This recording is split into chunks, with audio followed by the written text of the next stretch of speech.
अस्सलाम वालेकुम वरहमतुल्लाहि वबरकातुहू। उम्मीद है कि आप सब खैरियत से होंगे। सजदा तिलावत कुरान करीम में कुछ खास वो सजदे हैं जो आयतें पढ़ने या सुनने से वो सजदे किए जाते हैं।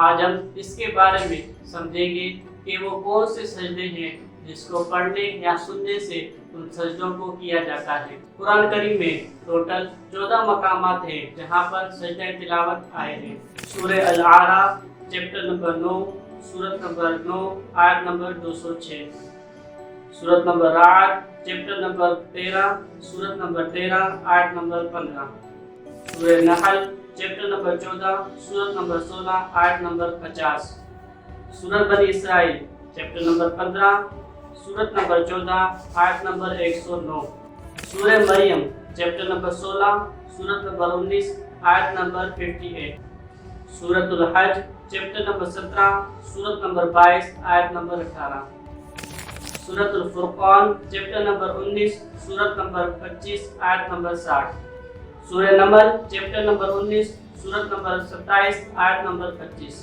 सूरतुल सजदा चैप्टर नंबर 21 सूरत नंबर 32 आयत नंबर 15, सूरतुल स्वाद चैप्टर नंबर 23 सूरत नंबर 38 आयत नंबर 24, सूरतुल फुस्सिलत चैप्टर नंबर 24 सूरत नंबर 41 आयत नंबर 38, सूरत नजम चैप्टर नंबर 27 सूरत नंबर 53 आयत नंबर 62, सूरतुल इंशिकाक चैप्टर नंबर 30 सूरत नंबर 84 आयत नंबर 21, सूरतुल अलग चैप्टर नंबर 30 सूरत नंबर 96 आयत नंबर 19।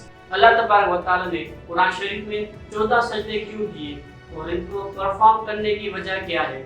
सजदा तिलावत करने की वजह ये है कि हम अल्लाह तबारक व तआला के उस हुक्म को मान रहे हैं जो अल्लाह तबारक व तआला ने कुरान शरीफ में हमें दिया है, और हमारे लिए इताअत, आजिज़ी और अल्लाह के कुर्ब हासिल करने का तरीका। सजदा तिलावत का तरीका जानने से पहले मैं आपसे गुजारिश करना चाहूँगा कि हमारे YouTube चैनल को सब्सक्राइब कर दें और लाइक कर दें और कमेंट्स करना मत भूलिएगा।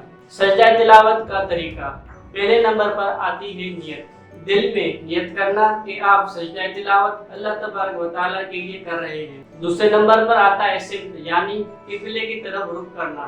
नंबर 4, खड़े होकर हाथ उठाए बगैर सीधा सजदे में चले जाना, और याद रहे कि अल्लाहु अकबर भी साथ में कहना है। सजदे में जाकर सजदा तिलावत की दुआ पढ़नी है। अगर वो याद है तो ठीक है, अगर याद नहीं है तो 3 मरतबा सुब्हान रब्बियल आला पढ़ें। सजदा तिलावत की आयत ये है। इसके बाद उठते वक्त भी अल्लाहु अकबर कहें। उठते वक्त सीधे खड़े हो जाएं, बैठने की कोई जरूरत नहीं। अब कुछ बातें ऐसी हैं जो आपको ज़हन में रखनी है। जब भी सजदा तिलावत आए, चाहे कुरान शरीफ आप पढ़ रहे हो या कुरान शरीफ सुन रहे हो, आपको सजदा करना पड़ेगा।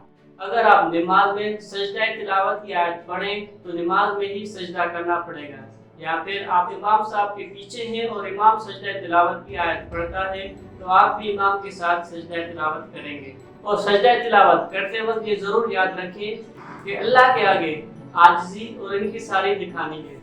उम्मीद है कि आपको हमारी आज की वीडियो पसंद आई होगी। तो मिलते हैं अगली किसी नई वीडियो में और नए मौजू के साथ। अस्सलाम वालेकुम व रहमतुल्लाह।